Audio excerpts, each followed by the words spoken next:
What? Boy, let's go on that.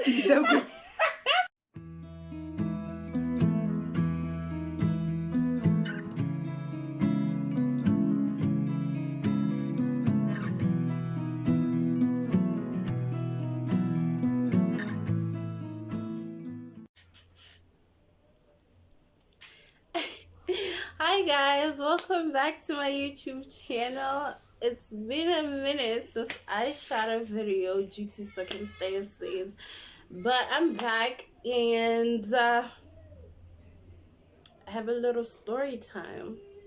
I have a little story to tell you, and it's crazy. It's not that crazy though, but it's a little crazy. So let's get into the video. This story time is about a crazy landlord, guys. That man was cuckoo upstairs. Anyways, this is how the story unfolds. I live in Francistown, but when I had to start university, go BAC, the course that I wanted to do was not this side, so I had to go to Gaborone. So obviously I have to find where I can live. I lived with my cousin for a little while, a few weeks, a month, 2 months, until I felt like I was crowding that space. Me personally, they didn't even say anything to me, but I was just the one who felt like, you know what, I'm probably crowding that space and they don't want to tell me. So then I started looking for a house. But I didn't have like a lot of time on my hands, so a friend of mine was helping me. In actual fact, I was supposed to move in together with her. We were supposed to live together if we do find that house, and then she changed her mind. She didn't want to move in, like live together anymore, but it was still okay. I still needed a house to live in.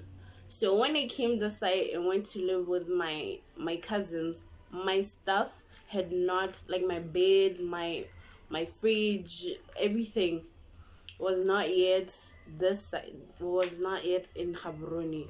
So even when I moved out of my cousin's house, my stuff was still struggling to get to me. I don't even know why. I don't even remember why it was such a struggle to get my stuff. But my friend helped me look for the house that I was living in back then. And when I got to that place, I was with my mom. When I got to that place, and we found a bed in that room that the man was renting out. And then my mom spoke to the man, and she was like, can you borrow her this bed until her stuff gets here, right? And then that man was like, okay, cool, that's fine, that's Gucci, you know, we Louis Vuitton out here, okay. Then my mom left, and I went to school, back and forth. Then came one day when electricity was out, and like out the whole area of where I was living, where I was staying. But my phone was dead. No, it was dying. Battery was low. My phone was dying. My laptop was dying. Too was very low. So I had a friend in Tlukwing. I was actually staying in Tlukwing. That's why I was staying. I had a friend there. So before my phone went off, I called him and I was like, yo, is there electricity where you're at? Because on my side, electricity is out, but my phone is about to go off. Laptop is about to go off, because I'll use my laptop to charge my phone, but laptop is about to go off too. So, and he was like, no, there's electricity to this side. So I'm like, okay, pull through, take my phone, charge it, and then when it's full, bring it back. Or anytime you feel like you want to sleep, so just bring it back to me. So he came over. It was a he. He came over. Coronavirus! Coronavirus! He came over, took my phone, and was like, okay, well, how would I know that you're sleeping or whatever? I was like, okay, no, just get in the yard and knock. Knock. I'll probably, yeah, I'll wake up. It might take a while for me to wake up because I'm a deep sleeper, but I will wake up eventually. And then he's like, okay, cool. I'll pull through. After he left, I slept because there's nothing much to do when electricity's off, is out, or whatever. So when he brought back my phone, when he brought back my phone, yo, so he's knocking on the door. Because I already told him I'm a deep sleeper, so you gotta knock deep, like you gotta knock hard, bro. You gotta knock hard for me to wake up to actually hear you. So, Ferraro, when he was knocking, the landlord heard him knock, right? So I opened the door. I woke up and I opened the door, and I was sleeping, so obviously no clothes on. I don't like pajamas. So I take a towel, wrap it around my body, and open the door to get my phone. So I'm like, hey, hi. Oh, okay. Is it fully charged? Okay, no, it's fully charged. So I'm going back now. I got work tomorrow. I gotta sleep. I'm like, okay, cool. While I was still talking to him, okay, let me explain this. My room door is directly faced to the landlord's bathroom window. Yeah, bathroom window. So while I was still talking to him, I see a flashlight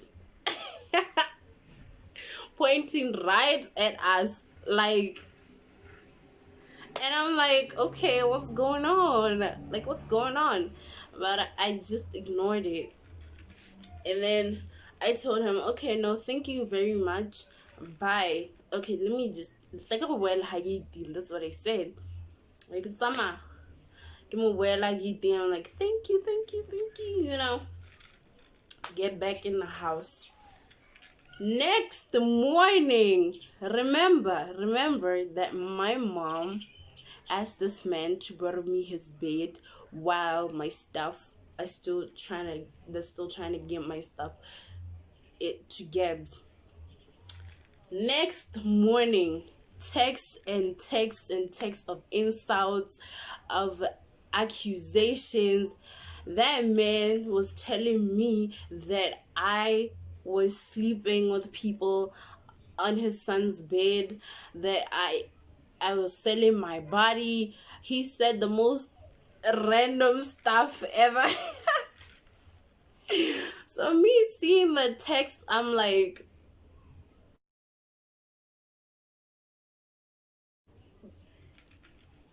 what the hell is going on? Because I'm like so confused. Like, I didn't even do nothing. Like, my nigga. I'm like, okay, cool. I understand it's his son's bed, but he's just assuming stuff. I didn't even do nothing.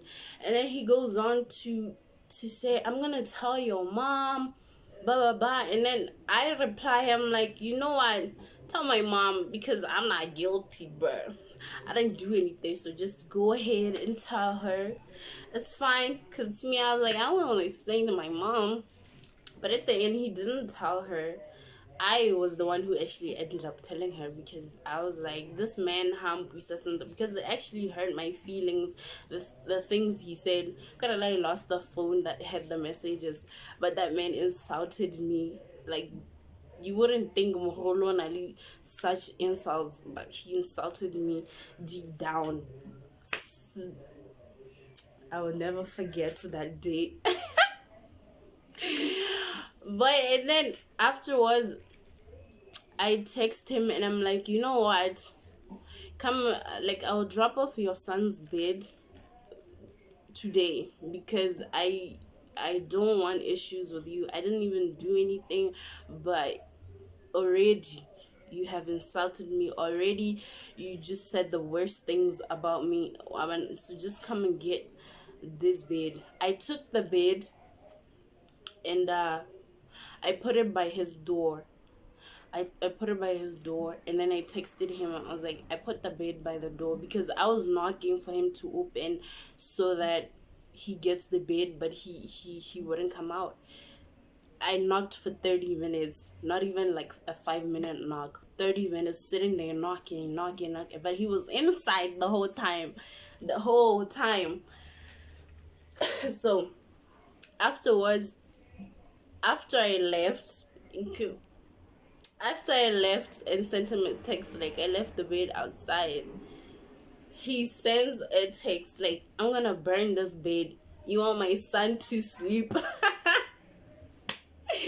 Where you did nasty stuff. And I'm like, my nigga, it's your choice whether you burn the bed or sell it. I don't care. Like, I gave it to you. It's in your possession now. It's not my responsibility. Okay, good. Next thing, the next couple of weeks, you know what he started doing? This man started cutting off electricity, started cutting off water for it was like he studied my timetable. Like he knew when I had lessons at 8 to 8 or to 10. He'd make sure that electricity is out, that I can't bath. That I can't bath, I can't eat. It was like he was trying to torture me. And then I started going, okay, no, he can't torture everybody in this yard.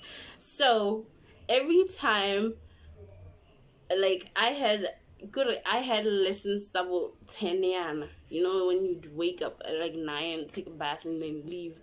I had to wake up at like 6, 7, take a bath, try to eat, then just sit there at home, wait for time to pass, do something for time to pass, and then go to school. Or I'd actually just bath and go to school, depending on how I'm feeling. And I'm just there like, what's wrong with this man? What did I do to you? That's when I told my mom about the whole issue. And then she was like, oh, maybe he wanted you. And seeing you with another guy made him angry. And I'm like, a whole old ass man. My grandpa. I'm like, yo. Yeah, but well, fast forward to December because I didn't stay there for a long time.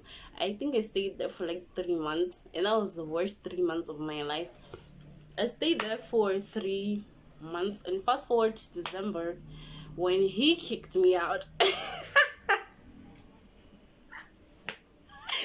It's funny now, but it wasn't funny back then. Okay, let me tell you why he kicked me out, guys. So here's the issue. This man was like, he doesn't want people in his yard.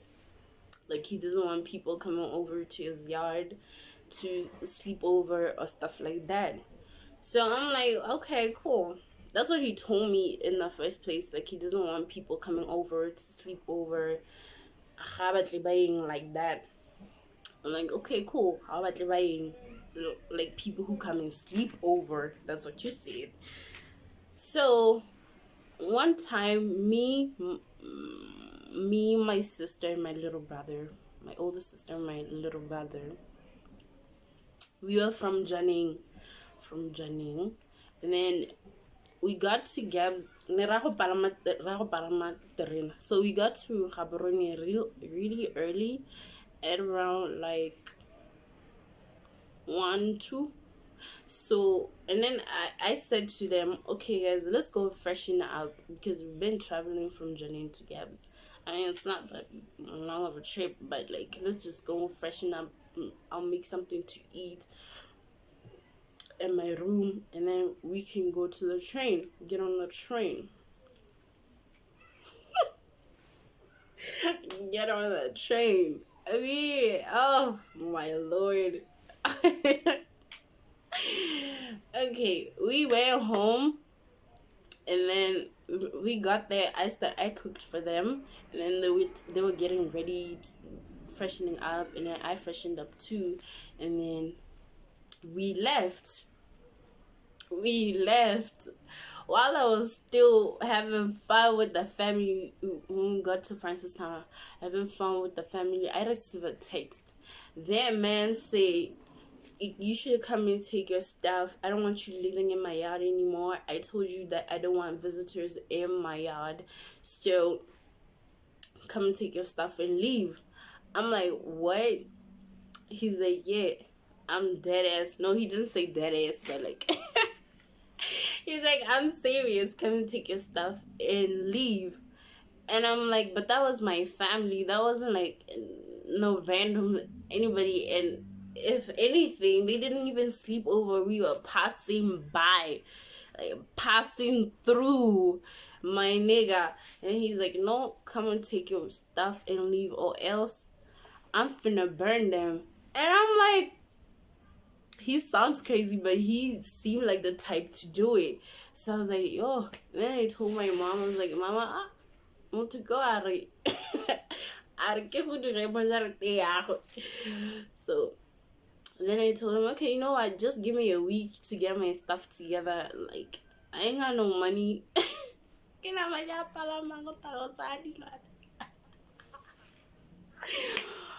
Woo! Yeah, but at the end, sorry. At the end, I had to go there with my mom to take my stuff because, yeah, he was like, "No, I don't want you in my house. I don't want you in my yard, and I need you out this minute." This minute, I went there like maybe 2 days later because like he seemed like the type to burn your stuff. He seemed like the type to act crazy like that.